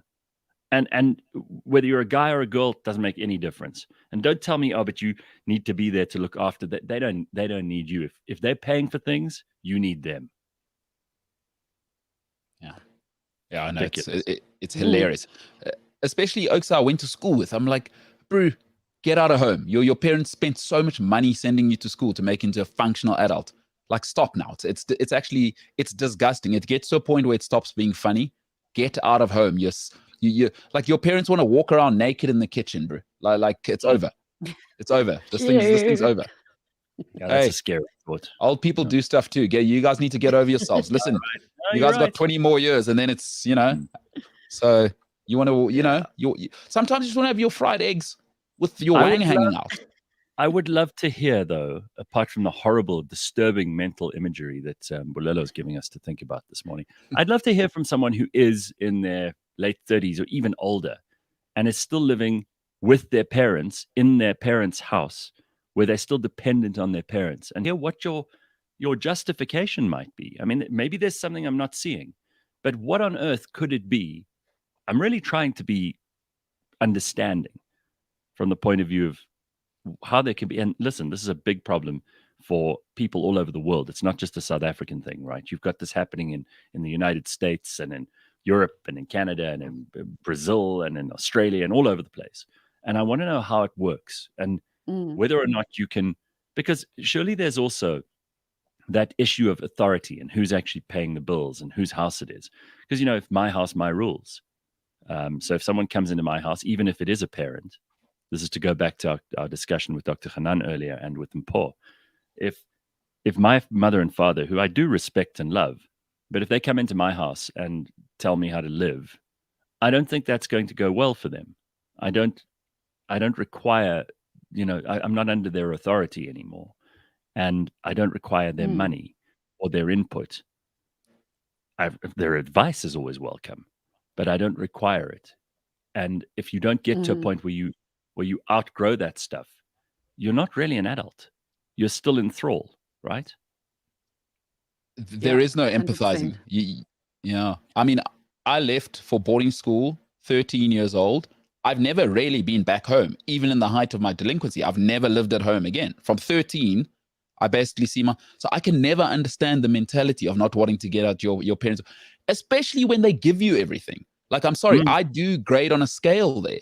Like, I understand if things are, you don't come from a home, but when you went to schools around the northern suburbs of Johannesburg, for our international listeners, it's where the middle class live, people with stuff. You can give your child a first car, you know what I mean? And you're still 28, 29, living at home, bro. And you're not paying rent. So there's another special type of person who's still 29, 32, living at home, not paying rent or contributing at home. Like, geez, you are disgusting. I'm sorry. Unless you've had like a crushing divorce, like you said, Gareth. Sometimes life happens. I understand. You got to move home for a year to reset. You got to go back to where you come from. Reset. Figure it out. Yeah, maybe you lose everything in a bad business deal, or coronavirus has hit your business so hard that you have to. I understand. Sure, but there are 2 points I want to quickly get to. First of all, this is from Snaye, and this is such a good point. Snaye says, Gareth, it's sometimes the parent who creates that. My brother, who's never had a job in his life, had a child last year. He's my mom's golden child right now. Why? Yeah, you see? That's the parent who's just, they've never allowed that child to grow up. And that's their fault. That's on them. And Corona's Boring says, my friend recently retired as a professional son. Listen to this. His mom bought him a house and a car 2 years ago, and his gran pays the rates. And he still owes me money. Oh. No way. Yeah. Well, that is why he owes you money, because he's never really taken responsibility for himself. So you should never lend someone like that money. But a professional son? That's hilarious. Yeah, I've got a new dream job, hey? Professional daughter. Yeah. I'm 32 and I only just moved out, says Cape Town S. Multiple factors, but the main reason was I was a lazy, deceptive, self-centered asshole. basically I was an EFF candidate. Oh, well, there's some proper self-evaluation going on. Yeah. Well Right? done for getting yourself out that situation Yeah. and for realizing it. Yep. There are a whole bunch of 30-year-olds who are living at home playing Xbox and watching porn every night with dinner served and laundry done. Oh, yes. Yeah, there we go. I never stayed with parents. This is Bihlang. Because from creche, I was in boarding school. And from 18, I've been taking care of them. Yeah, Wow. Bihlang, you're lifting some heavy weight there. That's hard work. We talked about hard work earlier, but that's really hard work. Yeah. All right. That's all we got time for on that subject this morning, I'm afraid, because it is time for us to get to something much more exciting, and that is Collectomania. So Collectomania brought to you by the South African Gold Coin Exchange and the Scoin Shop. And we received such great feedback to last week's episode on Pokemon that we decided to do a little follow-up this week. So we can speak to Kyle, who is better known as Kahuna Koala on YouTube. And Kyle got in touch with us after seeing Matthew on the episode. Says, I'm a small up-and-coming YouTuber here in South Africa where all of my content is based on Pokemon cards. I open packs, I do product reviews, I do gameplay, and a whole lot more. And we're going to speak to Kyle this morning. Hey, Kyle, how you doing, man? All right, and yourself. Thanks for having me. Yeah, sure. Nice to see you, dude. And you obviously saw the episode with Matthew that we had last week. It's the first time I had learned most of that stuff about Pokemon cards, and it seems fascinating. I mean, it sounds like something that you really can get into. And we speak to people. We speak to people every week on Collectomania who are kind of obsessed with these things. Tell us your story. I've been playing Pokemon since about 1999. Started in school, everybody had them. Wasn't really coming from the wealthiest family, so I was doing things like washing people's cars and stuff to get money to go buy packs on the weekends. Right. And when I got my first job, I took a hiatus from Pokemon around my teenage years, just simply due to money. But when I got my first job, I went straight back into it. And I've pretty much been playing competitively ever since 2012, 2013, right up until now. That's awesome. It's awesome. So you just tell us quickly, you've been involved with it for like almost 2 decades now, and you love this. What is the gameplay element of the Pokemon cards? Is it almost like those trump cards that you used to get, where you would compare the different kind of, if it was cars, for example, the maximum amount of speed that power that the engine had, the cost of the car, the amount of I'm not even sure what else was on those cards, like the fuel consumption or whatever else it was, and then you'd argue, and if you had a better one, you'd take the other person's card. Is that how it works? I just love how the previous generation of people always go to those like cards, like the airplanes and the cars. No, for sure. But I love it how people jump to that. No, Pokemon's a lot more strategical. You can compare it to something like chess. You got to always be like 3 moves ahead, but each person has their own deck of cards, which you potentially spend a heck of a lot of money on, and you go against each other at a table, and there's a lot of strategy involved. It's a very strategical game, and then of course the game evolves. New sets come out every 3 months, so the game is continually evolving. So you got to do your research. There's a lot of practice involved. I mean, if I think about it, I do some like coaching on the side for people who are getting into the game. And I had a coaching session the other day, and I explained to the girl, like, generally speaking, I play before a tournament, I'll play about 1,000 games with the deck to try and get an idea of how good it is. So it's a big time investment if you're taking it seriously, but it's also a lot of fun. I mean, my daughter plays the game as well. It's the first thing that brought me back into the game like properly, is that it's a very much a family game.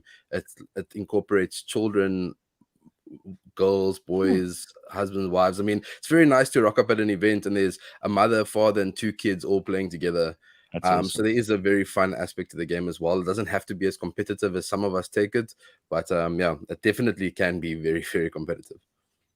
All right, so you are currently ranked. I mean, I do like it when people are winning, and you are currently ranked 3rd in South Africa in your age division. That's pretty amazing. So how does that work? Is it all online, and you can see where you fit into the scheme of things, and how many games you've won, and kind of who you've beaten, and that you go up like in tennis rankings, for example? So there's events that happen throughout the year, every quarter. I mean, in Cape Town, we're fortunate enough to have a few stores that host these events.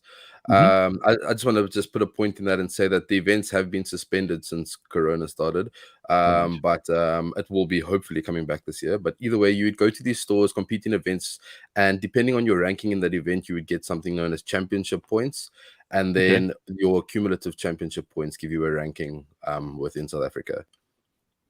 And there's big cash money in terms of prize money that's available for the winners. This is what I love too, is that if you go on things like Twitch and you watch people who play games online, I mean, some of these the prizes they can win are better than working a 9 to 5 for like 3 or 4 months in a row. You won't earn as much as you do in the prize money for those things. Is it that kind of money? Oh, what are we talking about here? I think in the World Championship specifically, right? You'd have to obviously travel to do it. I think the prize pool for the trading card game is $200,000. I had the stat with me. I think the first place gets, I think it's around $25,000. I think I put it in the email to you guys. That's the a first lot place of in money. my division gets 25,000 US. That would be a nice payday. I would, yeah. Sure. And you spoke about age groups as well, Kyle, and I was wondering how old is the oldest person who plays? Do you know? Wow. Well, I mean, there's some old, like even in the local communities. I mean, I think the oldest guy that I know who plays in tournaments is probably in his 50s. Sure, that's very He old. definitely looks like he's in his 50s. So, yeah.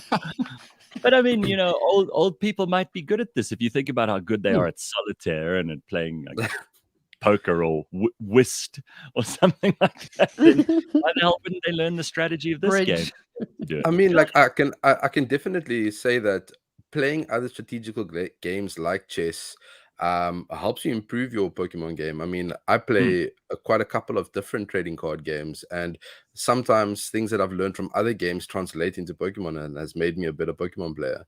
So it's definitely, it translates across anything where you need to think a couple of steps ahead. And I mean, for kids, there's the educational aspect. I mean, some of these cards have got some really big words. So there's reading, there's maths, there's analytical thinking, there's social skills because you're sitting at tables with other people. I mean, it's really beneficial for kids to get into. I mean, I've seen a number of autistic kids come and play Pokemon, and they, after a couple months, they really start coming out of their shell. You can see that they start adapting and adjusting, and it's rewarding in that sense as well to see those kids like develop. Yeah. Well, they've also done huge amounts of research with children in particular to figure out, when you start explaining game theory to them at an early age, and they understand what the conditions for victory are, for example, in a game, and they learn and internalize those, they figure out things in life a whole lot better too, because they apply game theory to everyday life. So, if you're in, commercial enterprise or whatever, and you have to sell X number of goods in order to make your target, those kids who are more goal-oriented and who've learned game theory earlier on end up being more successful adults. It almost goes without saying. And I think that's probably something quite useful that we dismiss too often. We're like, oh, they're playing games. But actually, games are hugely important. Games are also how people figure out other people. And the fact that rules exist. Well, you get to see what kind of people like to cheat. And you get to see what kind of people follow the rules. And you get to see what kind of people will do anything to win. And it kind of it provides you with a useful amount of intel for going into adulthood and working in the real world. Definitely does. Yeah, I think that's about right. Okay, so what's in your collection here? So what have you got? There's a poster behind you, and you've got something framed as well. How big is your actual Pokemon card collection? I can't actually tell you. It's bigger than I can count. I try and catalog constantly. I mean, I've been playing for such a long time. And during COVID, I went through a thing where obviously people were a little bit strapped for cash. So I was buying people's collections out to try and help them out. And I've just been accumulating more and more. For me, it's a little bit of an investment. Some of the investments are short-term investments, like stuff that I can buy and resell immediately. Some stuff is stuff that I go put in. Like I have a box in my mother's storage unit where I've got a couple of my special ones. Wow, and those are probably worth some money. I mean, if you just look at what Matthew told us last week about his collection, there's some of those that are quite expensive now. If you tried to sell them online, you could make a pretty penny. Yeah, I think my most expensive card I own at the moment is just shy of $700. Wow. So I think that's edging on like 10K by now. I don't know what the dollar rate is at the moment. So would But you yeah, sorry. would you use that card, that $700 one? Would you use that in a game? No, that's vintage now. So no, I mean, if you're speaking about gameplay, I mean, so I always have a couple of decks. I think my most expensive deck to build at the moment is probably about 6,000, maybe 7,000 rand, depending. Wow. So that's like the most expensive. Of course, you can get competitive for a lot less. You could spend like 2 grand on a deck or 1.5 grand on a deck, and you could do okay still. So it all depends on you as a player. But Joe, you asked me about the frame behind me. I think I did send you a nice picture about it. So this was a dream of mine, like from a kid. So my favorite Pokemon is Blastoise. You can see it's a big canvas behind me over there, and filled in the picture. So I put that together. It's basically a whole lot of vintage versions of that card and his pre-evolutions, Watertorn and Squirtle. Okay. Very proud of it. I know that you asked Matthew last week a question about what would he grab if his house was on fire. I would be grabbing that frame without a doubt. I think I priced it when I put it together, and the frame's total value inside the frame is probably about 12,000 rand. But those are cards that I will never ever trade. I will never sell. That's just the sentimental value is way too high. I mean, I've got multiple copies of those cards, but that particular frame I would probably keep forever. That's And amazing. then yeah. I'm just checking whether Dorian Simpiwa gave me the pictures. They haven't, so I can't see any of the other stuff. yeah. But you obviously, how do you catalog this stuff? You say you try to catalog it. Yeah, so I do catalog it. So with Pokemon specifically, there's no like registered platform. I mean, there's apps on phones and computers like Pokelector, where you can catalog your collection. If you are that kind of a collector, if you're collecting from now card 1 to card 50, then you can like mark it as you go along. But for me, I keep all of my cards in sets in a spreadsheet, so that if ever it came down to it where it was cash out time, I would know exactly what my cards were worth and what I would be getting out of my collection. Okay, so you do keep track, even though you have so many that you can't necessarily file them all and have them all on display or any of that stuff. I mean, there's cards that I haven't gotten around to keeping track of. I mean, it's considered bulk. So in any of the collecting games, bulk is considered anything that's worth less than $1. So if you were ever to sell, you would just like throw that in as like extra gravy, like a sweetener. Yeah. It's pretty amazing. We had Matthew. He actually opened up a pack. I saw that, and I'm well prepared, Gareth. So okay, well, let's do this because you do this on your YouTube channel as well. You can go and find Kyle's YouTube channel. Is it under your pseudonym here? So it's under Kahuna Koala. Kahuna Koala, yeah, that's correct. So you can look him up on YouTube, and you can see him doing a whole lot of other stuff. So what do we got there? Do it. Let's do this live. This is firstly, I just want to show. I did keep the cards aside in case you didn't get the picture. So these are what graded cards look like. I didn't see Matthew bring any of them. So these are graded Blastoises. My ring light's messing up. So these are all graded cards. These are in the frame behind me as well. But that's basically what a graded card looks like. So you send it off to the States, they grade it according to its condition.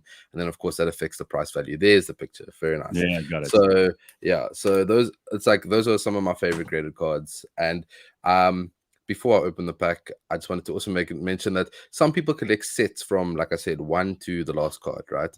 Other people, like myself, so I'm just like a specialty collector. So I only collect my favorite Pokemon. So there's 3 Pokemon that I collect, and I will overtrade, I will uptrade to get those cards just to have them. And it's just because they're special to me in that way. Yeah. Cool. This booster pack, it's a little bit expensive at the moment, actually. So this is what it is. It's a Evolutions booster pack.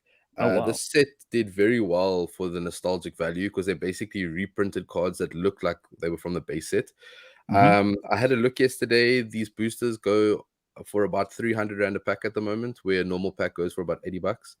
So yeah, I'll open this pack. And the most expensive card in the set is just over 1,000 rand. It's a Charizard. And if I pull a Charizard in the pack, then I'll sell it and donate the money to a charity of your choice. So let's see if I can pull one. Cool. I don't even know what that is, but I'll Yeah. take it. Thank you. You'll take it for face value. Okay, cool. No, I'm just I gonna... mean, Carl even says here, can next week's Collectomania please be in English? What the hell is this guy even talking about? If you're not into Pokemon, yeah, you'll be feeling a little bit like me some of the way through this conversation. All right, so let's do this.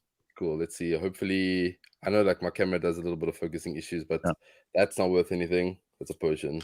That's a maintenance. Hopefully, Poliwall. That's also not worth anything. No, that's a fairy energy. Voltorb. Tangler. I think we're going to get to a potential expensive section now after this one. Poliwag. Okay. Is okay. Foil fire energy. That's not too expensive. And the last card is. Oh my word! It's a foil Charizard. So now you have what? So now you have to donate money. What is the chances of that? Right. So this, I'll tell you exactly what this card is worth at the moment. I'm just gonna need a phone for. I can't believe this. So we've hit the jackpot here. This is good, right? Oh no, Carl, you're in a bit of a pickle now because what if this card's worth $4,500? No, it's not. What?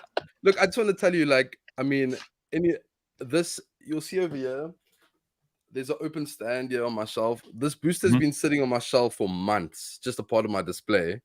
Yeah, and that's what was in it. Like, this couldn't have been like a better storyline, to be honest. That's fantastic. All right, that Charizard currently at the moment is sitting on it's about 1,100 rand.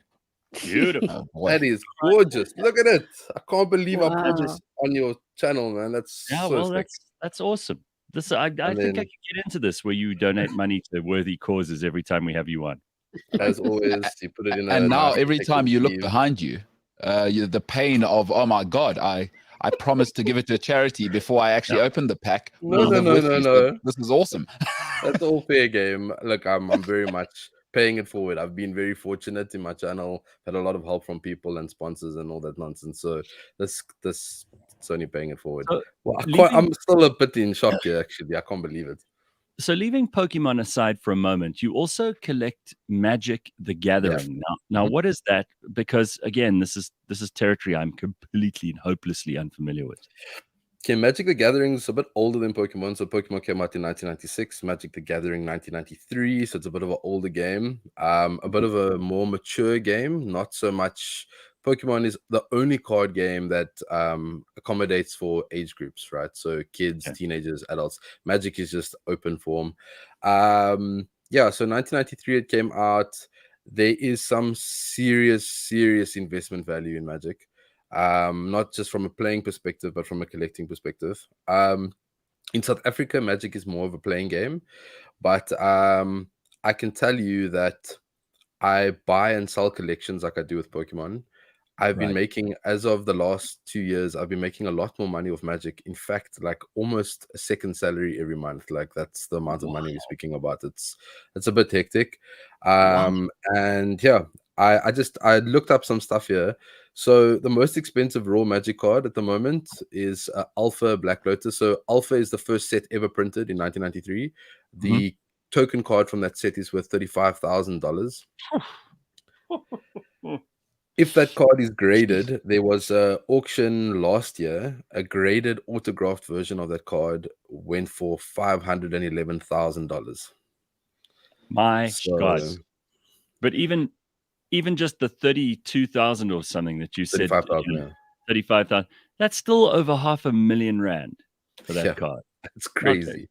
Don't tell me. Like we can sit here and ridicule, all we like, people who collect stuff. But let me tell you, if you can invest in something for a couple of rand and it ends up being worth $35,000, you have done some pretty impressive mathematics and magic there yourself. You've turned a small amount of money into a very large amount of money with some object that's in a collection. I think this is why collectors love what they do so much, not just because they love, gathering a whole set of something or having one of each of something that they love. I mean, you described that very well with the Pokemon cards just now. But the fact is also, that it's worthwhile because other people are willing to pay for it. I mean, look, the Amazing. chance of you ever finding a card like that is like, I mean, it's a, I don't even know what analogy to use for that. It's like insane. So But I you mean, said $500,000 if you get that graded one, right? yeah. So autographed, graded, PSA I mean, 10. So that's gem and 511 grand. Yeah. if you sold that, you would be you could cash out something like 7.5 million rand on one card. Jeez. That's unreal. Don't talk to me about Bitcoin and Ethereum, especially not this week, because that is seriously impressive for a card. 7.5 million rand. Jeez. Unreal. I mean, like, So- this is the buying and selling of these cards have only done wonders. I mean, another topic that you brought up with Matthew is like, I think somebody said that you can't have a girlfriend, like if you're in this game, right? Somebody said that. Yeah, me. So yes, it was you. And my girlfriend now doesn't say a word. She supports everything that I do because of like what it's brought. Like, I mean, we had a baby last year. Like before the baby arrived, sold a couple cards, bought a new dishwasher, bought a new tumble dryer, bought a new washing machine. Like just some like quick like turnaround. I mean, That's awesome. it's nice for like other people, like my family that doesn't know really what it brings to the table when they see it physically. Like they just see cardboard in a shoebox, and then the next minute they see I've got like a new car. Like it's You know what, Kyle? Congrats on the birth of your kid. And I mean, it's going to be something. This is kind of a legacy. You could pass on some of this stuff to your child. I mean, that's amazing. Why my older daughter plays with me. I'm imparting the knowledge on her. If it doesn't take off with her, so be it. But at least one day, inevitably, when I die, it will go to somebody who knows a little bit about it, and not just somebody who's oblivious and will get ripped off the moment I'm gone. So it's just nice for somebody to know a little bit about it. Use them as bedding in their hamster cage. Yeah, something like that. Yeah, I've seen some wild stuff. Like some of the collections I've bought, like I've been heartbroken. I wish I had those here. Like expensive cards like these, where people have like put sellotape around it to protect it, and at that point the cards was nothing. Right? Oh, no. Laminating cards that have been torn, but then when I get the collection, they've like perfectly sellotaped it back together again, so that they can it's wild. Like it's heartbreaking. Like you see very expensive cards that are now essentially worth nothing. So Carl, anywhere that's competitive, the human element becomes interesting. Is as you get to your sort of level, is there like a bit of needle at the top? You know what I mean? Like Manchester United, Liverpool, everyone knows that, Kyle and Michelle don't get along, and there's like a tribe behind the other person. Let's get into that, because that's what everybody wants to know about. Okay. Yeah, it does get clicky at the top. You are right. I'm sure. We've got our training teams. I mean, like Akil, Curtis, Matthew, if you guys are watching, you know who the best are. But yeah, it's we obviously training teams to try and get ahead. I mean, you can't. There's no. That's what I realized is my game went from like year to year. The moment I started realizing you got to practice with other people, you can't just practice by yourself. There are some people who have been very successful by themselves, but I mean, obviously training. And then, of course, there is a little bit of hate between stores, even between provinces. So every quarter with the national distributor, I host an online tournament, which is absolutely free. And there's a whole bunch of prizes that I won. And it always turns out to be like a province feud, like it gets like dropped every tournament. Like, a Cape Town player hasn't won yet. So what does that say about Cape Town players? I'm like, it's only because I'm not playing and that I'm hosting the event that Cape Town hasn't won, right? So I mean, it's all fair game, but yeah, it does get very cool. I mean, the competitive edge is amazing, and sometimes things escalate in tournaments as well. Like I am surprised constantly at the level of drama with a kids card game is unbelievable.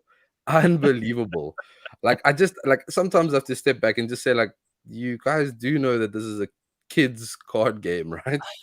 Why are we fighting like this? Calm down, So Mpehleng says this has got to be the first collector who has me wanting to jump on the collector train. So yes, you got through to Mpehleng there. But you know what? This is cool. I love it. I love the fact that there are still going to be people who think you're insane to be spending money and time on this, and they're going to be people now. Yeah, of course, all collectors are. but they're going to be people who suddenly go, oh my God, I got to get in on this action. This is fun. I It's love the it. best thing to do, man. It's, yeah. Kyle, we're Embrace gonna subscribe to your YouTube channel. That's Kahuna Koala. And thanks very much for sharing your collection with us, dude. It's very Awesome good to have stuff. I'll be in touch with you guys about the donation. Do you have a charity in choice? I've got one called Headway that I've supported. We actually brought them up on the show this morning earlier, so I'd love you to do it for them. But 100%. we can discuss on email. Cool. Yeah, pop me a mail. Lekker, guys. Thank you so much. Dude. Thanks for the opportunity. Keep thanks well. for that. Thanks for that donation too. Very You're nice. welcome. There he is. That's Kyle and his collection of Pokemon cards, which is, part 2. Who knew? We would do a part 2 on this. That's how fascinating these. Of all the collections we've had, who knew it would be this that was part 2? Amazing, right? Just so cool. Lots of people complimenting Kyle. Robert saying, great interview. Yeah, listen, interesting people. I love collectors because I'm one myself, so I see it in other people. I'm like, okay, there's a little bit of that insanity that's going on. But we will have more of these on Collectomania as we advance into the year 2022. If you have a collection, or if you have something that you're thinking about collecting, something unusual, maybe you just found, in a box of old stuff, a collection of stuff, you want to tell us about it, particularly if it's weird and it's something we haven't covered before, because I'd love to hear about some of those. You maybe inherited something and you're not even sure what it's worth. Maybe we can help you by putting you in touch with the people who can evaluate these things and tell you what it's actually worth, because you could turn it into, shavings at the bottom of the hamster cage, and you might be throwing away lots and lots of money, as Leigh-Ann said earlier. And if you want to get hold of us, just contact@cliffcentral.com. That's contact@cliffcentral.com. And we can feature you on the show. Collectomania is brought to you by the South African Gold Coin Exchange and the Scoin Shop. You can check them out online at scoinshop.com. That's all we got time for today. And we'll hear from you on the next episode of Collectomania. But we'll be back tomorrow morning, 6 o'clock, bright and early. Have an awesome week. Let's kick some ass this week. Let's get ass kicking. And we will see you tomorrow.